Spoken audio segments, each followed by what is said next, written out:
Gloire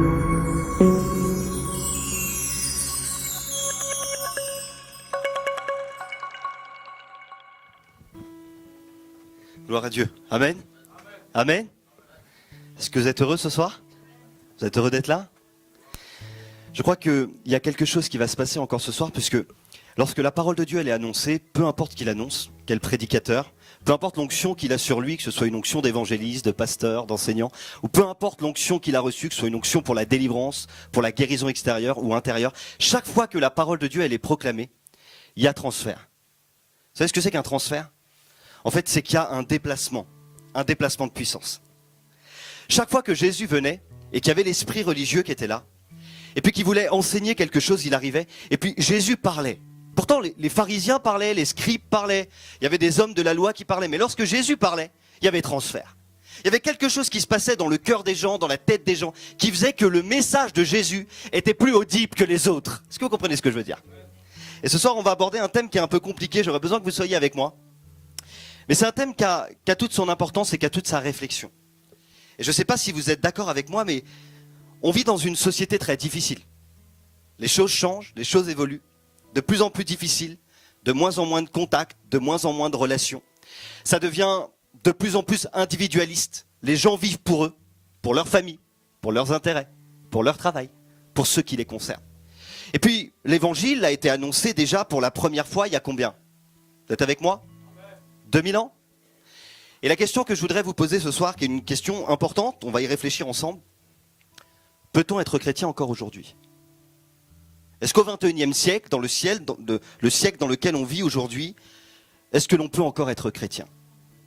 Les choses changent, évidemment. Mais c'est une question qui se pose quand même.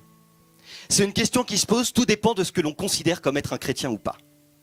Et c'est justement ce que je voudrais faire ce soir. Lorsque Jésus parlait, le but de Jésus, c'est pas simplement que de faire des miracles et des prodiges. Vous savez pourquoi Jésus faisait des miracles et des prodiges? Est-ce que vous savez pourquoi? Parce qu'il était le Fils de Dieu? Oui. Parce qu'il avait de la puissance? Oui. Mais pas seulement. Parce que lorsque Jésus faisait des prodiges et des miracles, qu'est-ce qui se passait derrière? Les foules le suivaient et ils l'écoutaient. Et ce qui fait que par la puissance, le message était transmis. Et comme les gens voyaient que lorsque Jésus faisait des miracles et des prodiges, ça marchait, Dieu était là, ça matchait, il y avait une puissance. Alors ils se disaient, celui-là, il accomplit des miracles, on peut l'écouter. Mais la priorité de Jésus était de venir libérer un message. Un message qui permettait un transfert. Un transfert entre ciel et terre. Un transfert entre la mort et la vie. Entre la puissance des ténèbres et la puissance de Dieu. Et je crois que c'est ce que Dieu va faire ce soir. Vous savez ce que j'aimerais moi ce soir? C'est qu'il y en a qui sortent avec une autre vision de ce que c'est que d'être chrétien. Parce que si je te pose la question, et si je pose la question à des gens qui sont catholiques et qui viennent ce soir, parce que peut-être qu'il y a peut-être des gens qui viennent et qui sont catholiques ce soir. Aussi, je pose la question à une protestante qui n'est pas charismatique, qui ne croit pas dans les dons spirituels, qui ne croit pas dans le baptême du Saint-Esprit. Vous savez, être chrétien, si je demande à quelqu'un, c'est quoi être chrétien? Peut-on être chrétien encore aujourd'hui? Et que je demande à un catholique, c'est quoi être chrétien? Eh bien, il aura la vision de ce qu'on lui a toujours appris, de ce que c'est qu'être un chrétien. Et si je demande à un protestant, qu'est-ce que c'est qu'être chrétien? Eh bien, il me répondra avec la vision de ce qu'on lui a toujours appris dans le modèle dans lequel il a évolué. Est-ce que vous comprenez ce que je veux dire? Écoutez, dans certaines églises, des femmes portent le voile. Chez nous, les femmes portent le voile. Et on s'appuie sur le texte de l'apôtre Paul, qui dit que la femme doit se couvrir la tête. Mais dans d'autres modèles évangéliques, les femmes ne se couvrent pas la tête. Parce que dans le modèle dans lequel ils ont grandi, les femmes n'ont pas besoin de se couvrir la tête. Et ils interpréteront le texte comme ils veulent. C'est leur manière de vivre l'évangile. Et ce que je veux vous dire par là, c'est que tout le monde n'a pas la même vision que ce que c'est que d'être un chrétien ou une chrétienne. Mais écoutez bien, parce que là où on va, c'est très intéressant. Et vous allez voir que le plus important n'est pas toujours ce que nous, on considère comme étant important. Si on considère certains critères sur lesquels on s'est dit chrétien, on va dire c'est ça le critère pour être chrétien. Et si on ne voit pas ce critère dans une église ou des gens qui nous entourent, on va dire celle-là elle n'est pas chrétienne. Celui-là il n'est pas chrétien. Et je vous donne une image. Écoutez bien parce que c'est très important. Peut-être que ça va libérer des choses sur toi ce soir. Si on considère qu'être chrétien, c'est avoir une tenue vestimentaire particulière, et qu'on voit quelqu'un qui rentre, et qui n'est pas habillé comme nous, on a décrit qu'un chrétien doit être habillé, qu'est-ce qui se passe à l'intérieur de nous? Soyez honnête avec moi. La première des pensées, c'est quoi? C'est le jugement. On va dire, elle n'est pas chrétienne. Elle, t'as vu comment elle s'habille? Pas une chrétienne. T'as vu comment elle est maquillée? C'est pas une chrétienne. T'as vu la détresse? C'est pas une chrétienne. T'as vu elle a une couleur? C'est pas une chrétienne. Et lui, il arrive, il a des baskets. Et les baskets sont un petit peu étranges. Mais mes amis, je vais vous dire quelque chose. Moi, je suis pour la décence. Je suis pour la décence. Mais je suis pour aussi faire comprendre qu'on est au XXIe siècle. Et qu'aujourd'hui, nous vivons différemment.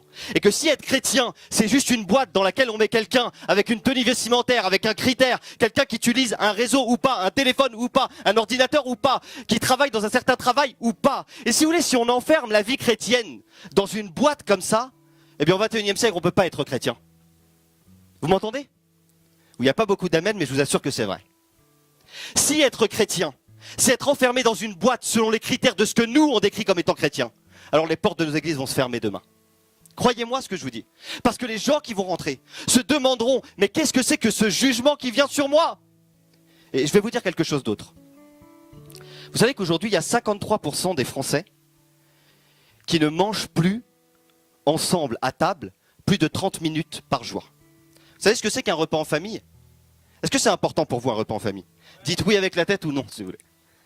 Eh bien, 53% des Français, aujourd'hui en France, peu importe qu'ils soient noirs, blancs, voyageurs, pas voyageurs, il y a 53% des gens en France qui ne mangent plus ensemble plus de 30 minutes. Alors plus de 30 minutes, ça veut dire qu'il y en a qui mangent 5 minutes ensemble.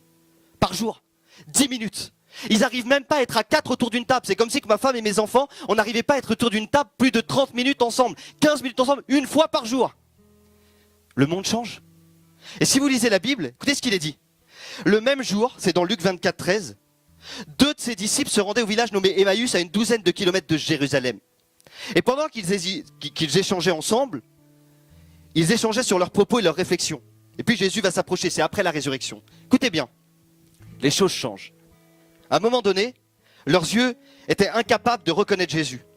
Et il leur dit, de quoi discutez-vous en marchant? Vous savez qu'à l'époque, les gens enseignaient en marchant? Vous croyez qu'on enseigne en marchant aujourd'hui? On n'arrive pas à prendre 10 minutes ensemble.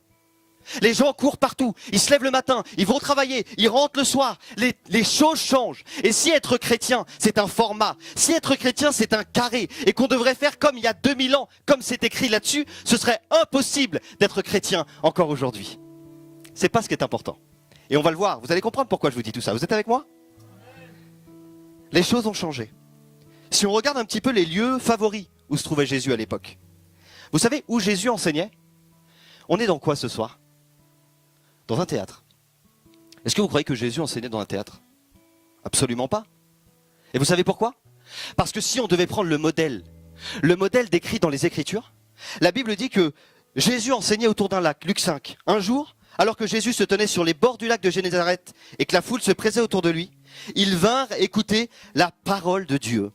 La Bible dit aussi que Jésus enseignait sur les montagnes, le mont des béatitudes, Matthieu 5. Et je ne sais pas si vous réalisez, mais imaginez-vous si ce soir on se donnait rendez-vous autour du lac, ou si ce soir on se donnait rendez-vous sur une montagne. Mais ce serait impossible. Est-ce que vous comprenez? Ce qui est important, c'est pas l'endroit, c'est le message. Ce qui est important, c'est pas le format.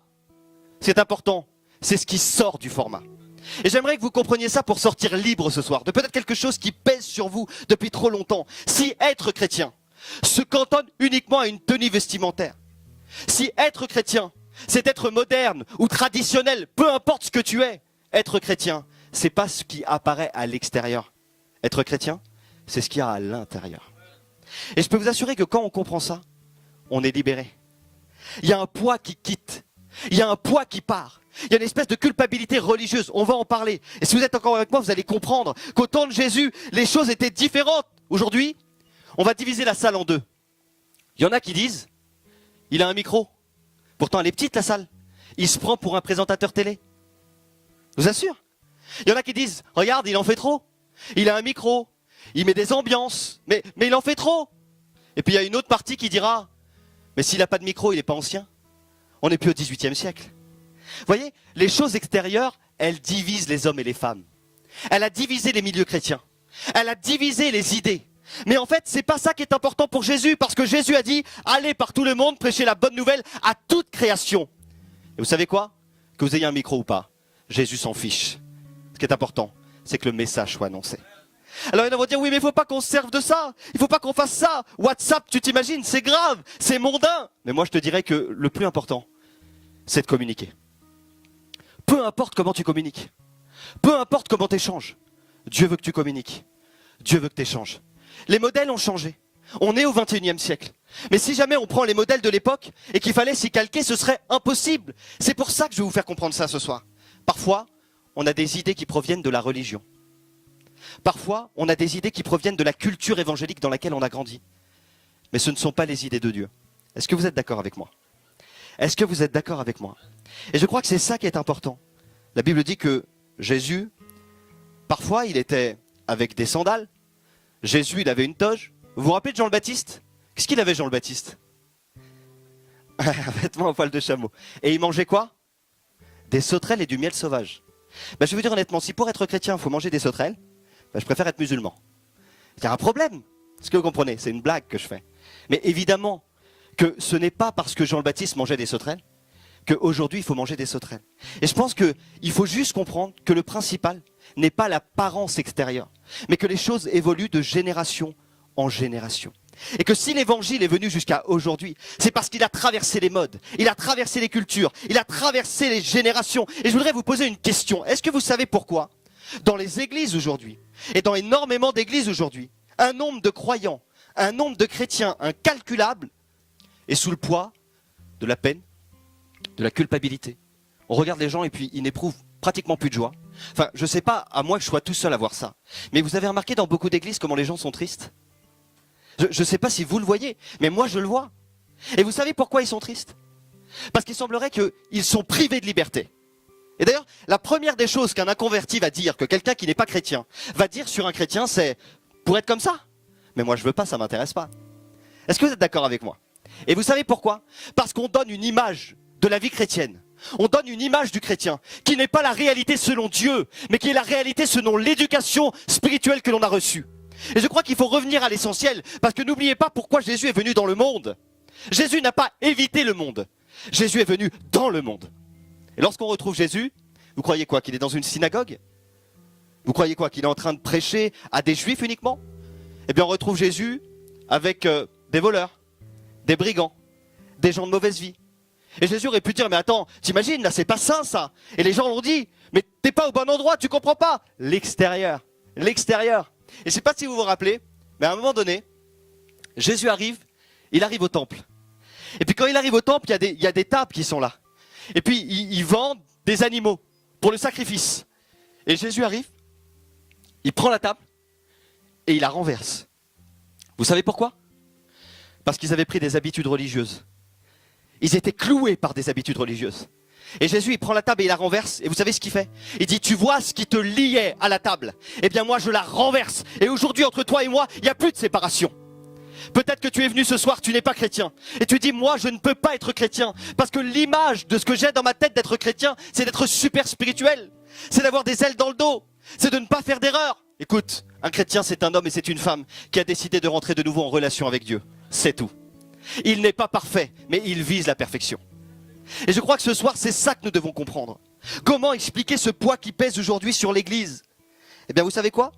Je dirais que nous sommes centrés action, objectif, mission. Et quand je parle de mission, je ne parle pas mission vie et lumière. Je parle de mission, c'est-à-dire accomplissement de tâches. Et aujourd'hui, les chrétiens, c'est ça.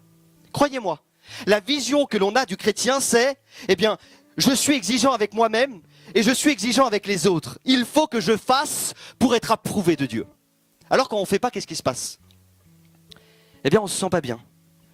D'abord, je voudrais vous dire quelque chose. Ce ne sont pas nos actions qui nous définissent. Ce sont nos valeurs. Écoutez bien ce que je vais vous dire ce soir. Peut-être que toi, tu fais des trucs terribles pour Dieu. Tu es un prieur, tu es un liseur, mais tes valeurs, elles sont mauvaises. Peut-être que quand quelqu'un rentre dans une réunion, qu'il n'est pas habillé comme toi, tu le décides, ou comme toi, tu le vois, tu le juges. Eh bien, peut-être que tu as les actions, mais excuse-moi, il te manque les valeurs. Et ce ne sont pas les actions qui nous définissent, parce qu'il y a plein de religieux dans le monde, de tous les côtés, qui font des actions incroyables. Ils font des actions, mais n'ont pas les valeurs. Et croyez-moi, ce que Jésus est venu apporter, ce ne sont pas des actions, même s'il en a faites, ce sont des valeurs. Et je ne sais pas si vous réalisez le poids qui s'enlève, mais Jésus a insisté sur des principes élémentaires. Eh, c'est bien ce que tu fais là. C'est bien parce que tu nettoies la coupe en dehors. Bravo. Mais à l'intérieur, t'es pourri. T'as une apparence, elle est formidable. Moi, quand je te vois, tu pries. Tu mets ton voile. Ouh là là, mais t'es une femme, un homme extraordinaire. Et quand tu grattes, tu juges. Quand tu grattes, tu condamnes. Quand tu grattes, tu n'es pas capable de pardonner. Quand tu grattes, tu n'as pas l'esprit de la grâce. Tu as l'esprit de la religion évangélique. Mais tu n'as pas l'esprit de la grâce. J'aimerais te dire ce soir que ce n'est pas un jugement que je te donne. Mais c'est simplement que, rappelle-toi que tes actions ne sont pas le plus important. Ce qui est le plus important, ce sont les valeurs que tu as. Et si tes valeurs sont bonnes, tes actions sont bonnes. Et puis, la Bible dit qu'au jour du jugement, il y a plein de gens qui vont venir et qui vont dire « Seigneur, Seigneur », vous vous rappelez de ça? On a chassé en ton nom. On a prophétisé en ton nom. On a prié pour des gens qui ont été guéris en ton nom. Est-ce que c'est vrai ou c'est pas vrai? Et qu'est-ce qu'il dit Jésus? Attends, t'as pas compris ce que c'était que le message de l'évangile. Tes actions étaient plus importantes que tes valeurs. Et je crois qu'aujourd'hui, il y en a qui souffrent. Écoute-moi bien. Je pense qu'il y en a qui ont le sentiment ou l'idée que parce qu'ils vont en faire beaucoup, Dieu va les aimer beaucoup. Et ça provient de quoi? Ça provient souvent d'un sentiment d'abandon. Parce qu'il y en a qui ont été abandonnés très jeunes. Il y en a qui ont dû faire leurs preuves devant leurs parents, devant leurs pères, qui ont dû démontrer qu'ils savaient faire. Et il y a des gens qui se sont sentis mal au cours de la vie. Et ils ont toujours pensé, l'idée qu'on leur a donnée, c'est que pour être un bon chrétien approuvé par Dieu, il fallait surtout en faire beaucoup. Du coup, quand ils n'en font pas, qu'est-ce qui se passe? Tu chantais, tu chantes plus. Peut-être que c'est une période de repos. Je ne sais pas. Tu priais, tu pries moins. Est-ce que tu crois que Dieu t'aime moins? Il y en a qui vont dire, mais non, Dieu m'aime autant. Pourtant, tu te sens coupable. Pourquoi? Tu crois que ton père t'en veut? Ou alors Dieu n'est pas un père? Mais si Dieu est un père, Dieu nous aime tel que nous sommes. Et ça ne veut pas dire que ce qu'on fait, c'est toujours bien. Mais ça veut dire qu'un père, il nous prendra toujours par la main pour nous emmener plus loin. Comprenez ça? Et je ne sais pas si vous réalisez ce soir l'impact. Mais c'est comme si, à un moment donné, on se faisait l'idée dans notre tête qu'on doit faire pour être approuvé. On doit faire pour être approuvé. Eh bien moi j'aimerais te dire que peu importe ce que tu fais, Dieu t'aime tel que tu es. T'as loupé des réunions? Personne ne va en mourir. Ouh là là, Jonathan, c'est grave ce que tu dis. T'es léger. Je suis pas léger du tout. Mais je préfère que tu viennes à la réunion avec tout ton cœur plutôt que tu viennes pour faire plaisir à quelqu'un et que tu repartes sans rien. Et il y en a, ils viennent à l'église le mardi. Ils viennent le jeudi. Maman, si je vais pas, le pasteur, il va pas me voir. Qu'est-ce qu'il va dire encore sur moi? Non. Viens parce que tu as besoin d'une relation avec tes frères et tes sœurs. Vous savez, la vie chrétienne, elle se vit pas dans l'église. Hein. Croyez-moi, elle se vit en dehors. Et nous sommes l'église. Et comme elle est vécue en dehors, quand on se rassemble ensemble, qu'est-ce qui se passe? Ben, il y a des actions de puissance. Et vous savez quoi? Je ne sais même pas si quand vous êtes rentrés, vous avez compris ce que je suis en train de vous dire. Regarde la personne à côté de toi. Fais-le. Regarde la personne. Et considère-la. Parce que je vais te dire quelque chose. Peut-être que tu es venu pour faire une action, pour venir à la réunion. Et Dieu te demande ce soir, les actions, c'est pas le plus important, c'est les valeurs le plus important. Regarde la personne qui est à côté de toi, aime-la, parce que c'est ce que Dieu te demande. Dieu nous demande de nous aimer les uns les autres. Et je ne sais pas si vous comprenez ce que je veux dire ce soir, mais c'est comme ça que parfois, nos actions, quand on est ciblé action, écoutez-moi encore un petit peu. Je ne vais pas être très long. Vous êtes là encore? Vous êtes là encore? Quand on est ciblé action, qu'est-ce qui se passe? En fait, on fait tellement d'actions, tellement d'œuvres, tellement de choses, on est ciblé action. Et puis, petit à petit, eh bien, l'importance de nos actions devient de plus en plus grande. Et c'est ce qui se passe dans certaines églises. Il y en a qui vont comprendre ce que je veux dire. On fait des actions, on fait des réunions de prière, et puis on voit un frère ou une sœur qui ne vient pas aux réunions de prière. Alors nous, on continue à faire des actions, et on se dit, nous, on est meilleur que lui. Parce que nous, au moins, on le fait, ça. Ah, il est vaillant, lui. Même pas, il vient prier. Même pas, elle vient prier. Et puis, on continue. Les actions, les actions. Et vous savez quoi? Parfois, on est tellement fixé action. Vous savez ce qui est en train de mourir? Les valeurs. Et après, les gens rentrent dans l'église et on voit des actions. Des prières, des chants, des louanges, la prédication. Et vous savez quoi? Les gens qui viennent pour la première fois repartent et on les a même pas regardés. On n'a même pas considéré qu'il y avait un nouveau couple qui était venu à l'église. Vous savez pourquoi? Parce qu'on est figé action, on n'est plus figé valeur. On a oublié de les aimer. On a oublié de prendre soin d'eux. On a oublié même de les accueillir. On a oublié de les regarder. Alors on vient avec sa femme, on vient avec ses enfants, on s'assoit toujours à la même place. On a nos habitudes. Et puis on est content, on a été béni, on a parlé en langue, on a pleuré, on a vécu des choses terribles. Et puis on repart. On est figé action. Mais on a oublié les valeurs. Peut-être que ce soir-là, quelqu'un était venu. Et lui ou elle n'était pas marié. Peut-être qu'elle était seule, ou il était seul. Peut-être qu'elle avait des besoins, ou il avait des besoins. Et il est venu à l'église parce que normalement l'église c'est un endroit où il y a des valeurs. Notamment celle de l'amour. Celle du partage. Et il repart. Et personne n'a fait attention. Et nous on dit, c'est rien ça. Elle n'est pas bizarre, elle. Regarde comment elle est habillée. Pas inutile, hein. On n'a pas réalisé ce qui était une priorité pour Jésus. Et je crois que ce soir c'est ça qui est important. Ce qui est important, c'est quand nos actions sont prédominantes à nos valeurs, le risque, c'est de perdre nos valeurs. Si nos actions sont prédominantes à nos valeurs, à un moment donné, le risque, c'est de perdre nos valeurs. Et je crois qu'il faut des actions, il faut prier, il faut jeûner, il faut prêcher, il faut louer, mais pas au détriment de nos valeurs. Nos valeurs d'abord, nous aimons d'abord et nous servons ensuite. Oh, je ne sais pas si vous réalisez, mais c'est tellement important. Il y en a qui vont pas bien. Écoutez ce que je vais vous dire. Il y a des couples ce soir qui sont là. Et peut-être qu'ils vont pas bien. Mais si vous les regardez, ils servent. Nous, qu'on aille bien ou qu'on aille pas bien, on sert. Oui, tu sers. Mais tes valeurs, elles sont où? T'as perdu tes valeurs. Chez toi, t'es invivable. Avec ton mari ou avec ta femme, t'es invivable. Avec tes enfants, t'es invivable. Et je crois qu'il y a des fois où on a besoin, moi le premier, je me remets en question par rapport à ça. Parfois, on a des attitudes où on veut servir à tout prix, mais on n'est pas bien. Parfois, c'est la femme qui est pas bien, mais devant les autres, tout va bien. On sert. Tu viens, on fait ça. On sert la Sainte Seine. Et on sert, et on sert. Et Dieu nous dit, tu devrais peut-être arrêter de servir un peu. Arrête. Mettez-vous à l'écart. Reposez-vous un peu. Recentrez sur vos valeurs. Et ensuite, servez. Reprendre soin. Être capable de prendre conscience. Vous voulez que je vous raconte une petite histoire? Vous êtes avec moi? Vous voyez cette Bible-là? J'ai vécu quelque chose d'incroyable avec ça. Je ne sais pas si vous la voyez là-dessus. Si on peut la montrer, ou je ne sais pas si elle est sur l'image. Mais cette Bible-là, j'étais aux États-Unis il y a quelques temps. J'étais avec ma femme. Et puis, vous voyez, c'est une Bible en anglais. Holy Bible. Et cette Bible-là, moi, je parle un tout petit peu anglais.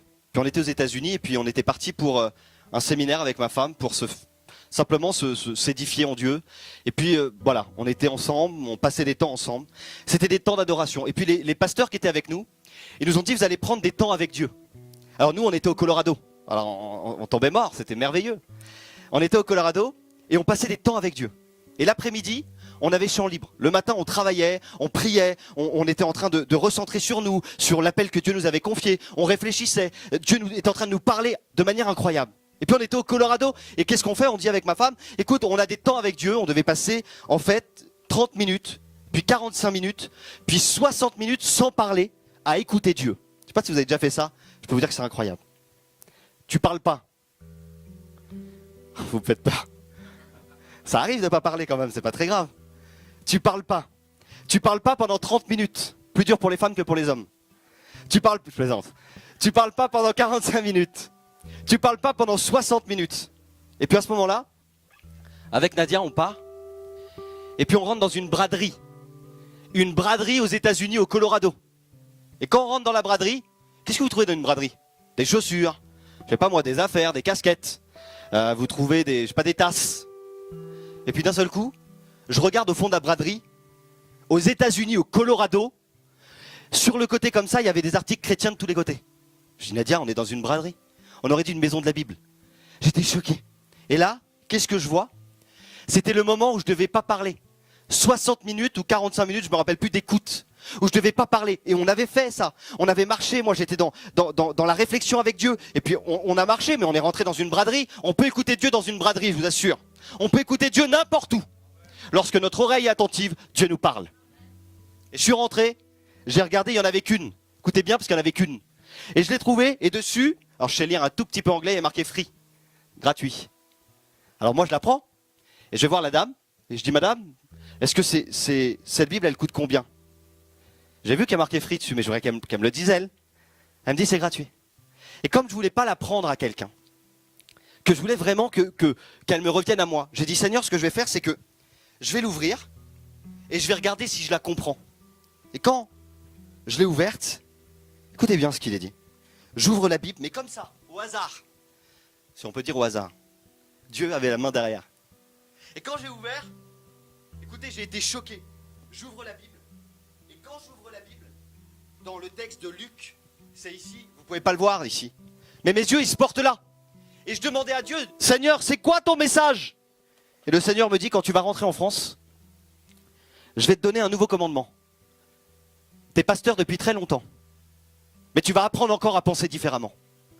Je peux vous dire que ça me choque. Parce que moi, je suis aux États-Unis, je ne suis pas là-bas spécialement pour ça. Je suis là-bas pour mon couple. Je suis là-bas pour nous faire du bien. Je suis là-bas pour que Dieu nous parle par rapport à notre ministère, par rapport à notre appel. Et puis moi, je pensais que Dieu allait me révéler des choses un peu plus grandes. Et Dieu me dit, Jonathan, écoutez bien le texte. Ne vous posez pas en juge des autres. Ne soyez pas vous-même jugés. Gardez-vous de condamner à votre tour, et vous ne serez pas condamnés. Pardonnez, et vous serez vous-même pardonnés. Donnez, et on vous donnera. Vous serez jugés de la mesure dont vous jugez. Et puis en anglais, c'est plus fort. Parce que c'est des directifs. Judge not. Condamne not. Et Dieu me parle comme ça. Et Dieu est en train de me parler dans mon cœur. Et il me dit, Jonathan, quelles sont tes valeurs? Tu as fait des actions. Tu as prêché. Tu as fait ceci, tu as fait cela. Mais est-ce que tes valeurs sont bien placées? Et Saint-Esprit commence à me parler. Et il me dit, tu ne jugeras plus. Quand tu vas revenir en France, tu ne jugeras plus les autres. Tu ne condamneras plus les autres. C'est terminé. Et si tu juges, n'oublie pas une chose. La mesure que tu prends pour juger, c'est la même que je prendrai pour te juger. Et comment aux États-Unis, à plus de des milliers de kilomètres, Dieu est capable de me dire ça? Quelles sont nos valeurs? Je vais vous dire un truc. Quelles ne sont pas nos valeurs? Rappelez-vous de ça. Quand vous voyez quelqu'un dans la rue, ou quelqu'un rentrer dans vos églises, peu importe dans vos églises respectives, rappelez-vous d'une chose. Vous avez des choses que vous ne devez pas avoir. Et la Bible dit quelles ne sont pas nos valeurs. Qu'est-ce qu'elles ne sont pas? Le jugement, la condamnation, l'égoïsme, la rancœur, la rancune. Alors Jonathan, c'est quoi nos valeurs? C'est quoi les valeurs? C'est quoi les valeurs d'un chrétien? Eh bien les valeurs d'un chrétien, c'est d'abord la bienveillance. Je voudrais te poser une question. Est-ce que tu es bienveillante avec tes copines, tes copains? Est-ce que tu es bienveillant avec ton mari, ta femme? Est-ce que tu es bienveillant avec tes frères, tes sœurs en Christ? Est-ce que tu es bienveillant avec ta famille? Je ne parle pas du chrétien là. Je ne parle pas de celui qui est chrétien qui vient à l'église. Je parle, est-ce que tu es bienveillant envers les autres, entre ceux qui t'entourent, chrétiens ou non? Dieu t'appelle à être bienveillant. Et si tu regardes, écoutez, on va aller vite, mais écoutez bien ça. La Bible dit qu'il y a deux courants spirituels très différents. Et je ne sais pas si vous réalisez, mais je voudrais simplement qu'on lise un petit texte très vite ensemble. Il y a une femme qui était une femme adultère. Et je voudrais que vous compreniez ça. Est-ce que vous êtes encore un tout petit peu avec moi? Il y a une femme adultère. Et je voudrais que vous compreniez qu'il y a deux courants spirituels. Parce qu'ils existent. Et ils existent au 21e siècle. Peut-on être chrétien aujourd'hui? Oui, mais comment? Là, il y a deux courants. Il y a une femme qui est adultère. C'est Jésus. Il sait ce qui se passe. Il sait qu'on lui amène une femme adultère. On lui amène une femme adultère. Et la Bible dit que quand tu as Jésus, il va commencer à partir sur le mont des Oliviers. Et le lendemain, il revint de bonne heure dans la cour du temple. Tout le peuple se pressa autour de lui. Et puis il s'assit et il se mit à enseigner. Puis tout à coup, il y a les spécialistes de la loi, les pharisiens, qui vont prendre une femme et qui vont la traîner devant Jésus. Écoutez bien ce qu'ils vont faire. Bien en vue. Il fallait qu'elle soit vue, bien en vue, devant Jésus. Et là, il y a un premier courant spirituel. Écoutez bien, c'est très important. Il existe. Il y a des églises qui sont dominées par ça. Croyez-moi. Maître, cette femme a commis l'adultère. Condamnation. Écoutez bien. Condamnation. Cette femme a commis l'adultère. Elle a été prise sur le fait. Or, dans la loi de Moïse, il a été ordonné de la lapider. Cette femme connaissait la loi. C'est des gens de la loi. Ils prennent cette femme. Ils la mettent devant Jésus. Et qu'est-ce qu'ils font? Ils la condamnent. Ils la condamnent et ils la condamnent. Et la Bible dit qu'il a été ordonné. Toi, quel est ton jugement? Condamnation. Jugement. Regardez le premier courant spirituel. Et puis il dit maintenant, on va tout faire pour l'accuser. Et Jésus, alors qu'il y avait la condamnation, qu'il y avait le jugement, et qu'il y avait cette mentalité, il va se baisser, il va écrire par terre. Et quand il écrit par terre, vous savez ce qu'il fait? Action. Vous vous rappelez les actions et les valeurs de tout à l'heure, vous vous rappelez de ça? Eh bien ces gens-là, ils sont dans l'action. On va la lapider. Elle a commis l'adultère. Maintenant, il faut la tuer. Action, action, action. Pour Dieu, c'est un courant spirituel. Regarde, elle a fait mal. On va le sortir de l'église. Il a fait mal. On va le sortir de l'église. On va faire ceci, il peut pas prier parce qu'il s'est pas bien comporté. Jugement, condamnation. Jésus se baisse, il écrit par terre, il se relève. Et il dit, qui d'entre vous, le premier, qui n'a pas péché, jette contre elle la première pierre. Eux condamnent, ils mettent des actions. Jésus en face, il met des valeurs. Qui d'entre vous a été toujours fidèle? Il parle pas action, il parle valeur. Comprenez ce que je veux dire ou pas? Vous êtes avec moi? C'est un peu compliqué. Mais eux, par l'action, ils la condamnent, c'est des actions. Ils veulent la lapider, c'est des actions. Et Jésus dit, qui a été fidèle au point de ne pas pécher? Ben, qui jette le premier. Fidélité, valeur. Et là, qu'est-ce qui se passe? Eh bien, tous ces hommes spirituels, en apparence spirituelle, ils partent du plus vieux au plus jeune. Et Jésus la regarde. Et j'aimerais te dire que c'est comme ça que Jésus te regarde ce soir. Où sont tes accusateurs? Peut-être que tu as péché. Peut-être que tu es venu aussi et tu te sens coupable. Coupable de ne pas avoir été à la hauteur pour Dieu. Coupable de ne pas avoir fait ce qu'il fallait faire. Coupable de ne pas être le chrétien ou la chrétienne.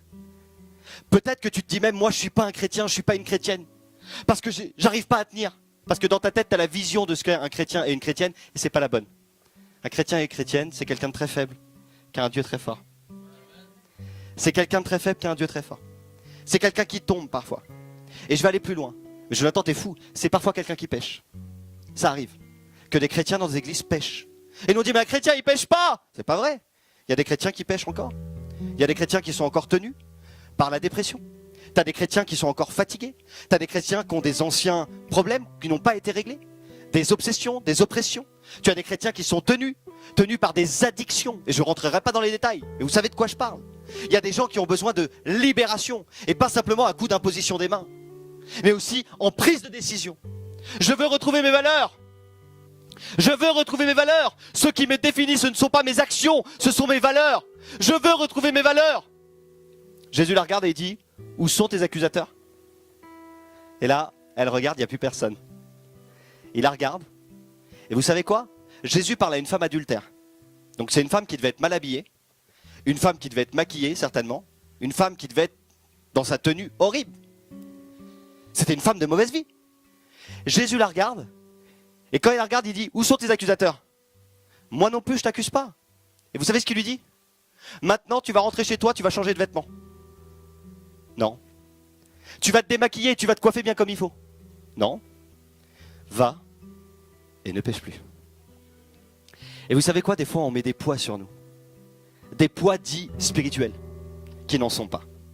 Vous savez c'est quoi le commandement? Le plus important? Le plus important?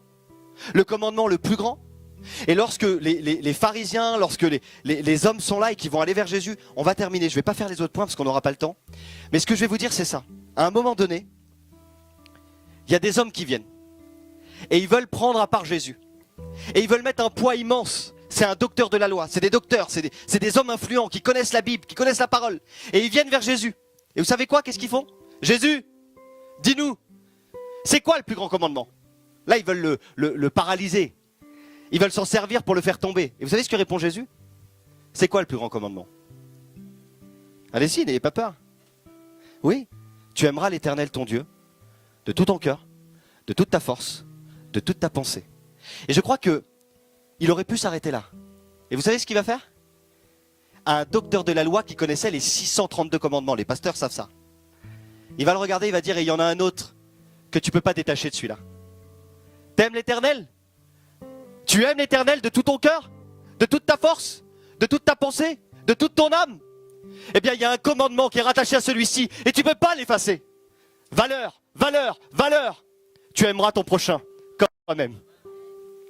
Et je vais te dire un truc. Tu peux être pasteur, comme moi. Tu peux être un très bon chrétien, un étudiant ou tout ce que tu veux. Tu peux être une femme qui prie. Tes actions ne sont rien si devant ne prévalent pas tes valeurs. Et vous avez vu quelles sont les valeurs? Ne juge pas, ne condamne pas, aime et pardonne. Donne et pardonne. Et je voulais pas le dire, mais il y avait plusieurs points, on ne pourra pas les voir tous ensemble. Le premier, c'est ce qui nous définit, ce ne sont pas nos actions, c'est nos valeurs. Le deuxième, ce qui nous définit, c'est notre mission. Le troisième, ce qui nous définit, ce sont nos fruits. Et je voudrais juste vous dire, voyez ce petit écriteau là, Amazing Grace, on a trouvé aux États-Unis, c'est écrit en anglais, je vais vous le traduire, pour ceux qui ne savent pas. On était avec ma femme et puis moi j'ai servi Dieu, j'avais 18 ans. Donc j'étais très jeune, j'étais appelé au ministère, j'avais 15 ans. Et donc tout petit, tout jeune, j'ai commencé à servir Dieu. Je me suis marié tout jeune aussi. J'ai eu ma fille tout jeune aussi. Et moi, quand j'avais 18 ans, j'ai commencé à prêcher. 19 ans, je tenais des églises. 20 ans. Et puis on commençait à servir Dieu. Moi et ma femme, tout jeune. On n'avait rien, mais on servait. Et puis j'étais persuadé que Dieu m'approuvait parce que je servais. Et vous savez quoi? Mon foyer n'allait pas bien du tout. Mais Jonathan, t'es fou, t'es un pasteur, tu peux pas dire ça. Je vais me gêner.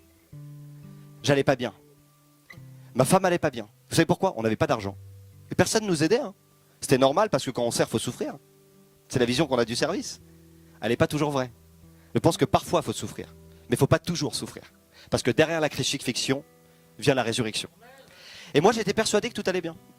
Et puis à un moment donné, en servant, après plusieurs années, où j'ai servi, j'étais un pasteur qui n'allait pas bien. Mais personne ne le voyait, bien sûr. Ça, on ne monte pas chez nous. Que vous voulez ou non, c'est caché. Mais j'étais un pasteur. Plus important, c'était mon service. Parce que pour nous, le plus important, c'est quoi?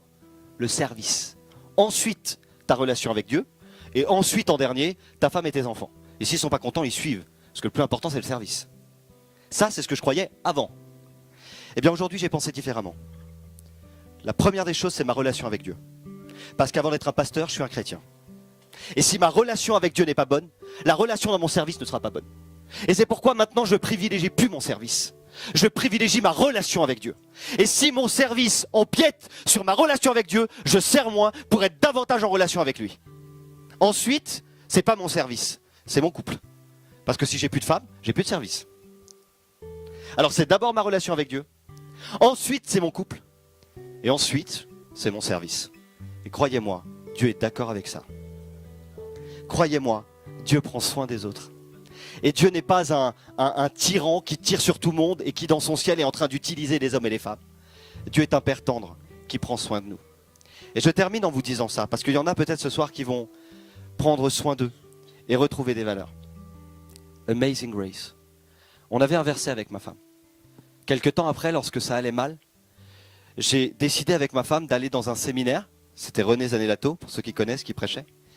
Et puis, dans ce séminaire, il y a eu un message tout le long du séminaire qui a été un mot de Dieu pour nous. Et ce mot de Dieu, c'était « Tout concourt au bien de ceux qui aiment Dieu », Romains 8, 28, et qui sont appelés selon son dessein. Et vous savez quoi? C'était orienté quoi, ça? Encore service. Et nous, on a été guéris en partie au travers de ça. Parce qu'on s'est dit, c'est pas grave qu'on souffre, c'est pas grave qu'on va mal. Le principal, c'est que Dieu a des plans pour nous. Et comme Dieu a des plans pour nous, c'est merveilleux. Mais on souffrait encore. Vous savez pourquoi? Parce que le plus important, c'était pas notre service. Parce que le service, c'était OK. On servait depuis tout jeune, nous. Donc il n'y avait pas de problème.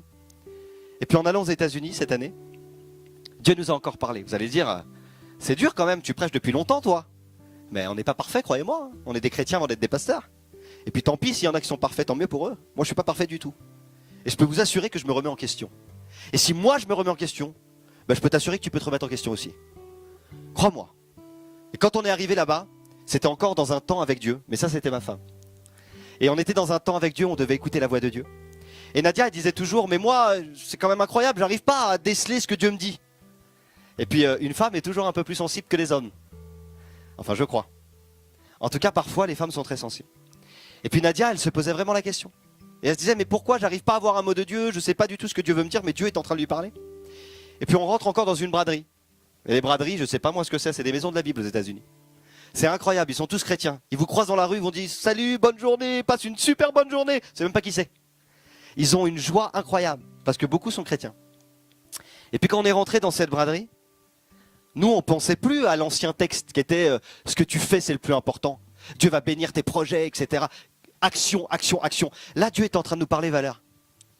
Et Saint-Esprit est en train de nous faire comprendre, pendant cette période, que les gens s'approcheront de nous. Non pas pour nos actions, mais pour nos valeurs et nos fruits. Tu sais, si quelqu'un a besoin d'être guéri, il s'en fout que tu pries et que tu pries bien. Ce qu'il veut, c'est que tu l'aimes et que tu prennes soin de lui. C'est les valeurs le plus important. Et là, on est tombé là-dessus. Amazing grace. Et ça veut dire une grâce extraordinaire. Et en fait, ça correspondait à ce que Dieu m'avait dit ici. Tu ne jugeras pas, tu ne condamneras pas. Mais si un chrétien s'approche et qu'il dit qu'il a péché, c'est pas grave. Tu vas le prendre, tu vas l'aimer, tu vas prendre soin et tu vas le relever. Oh, si rien n'est trop grave pour Dieu, rien n'est trop grave pour moi.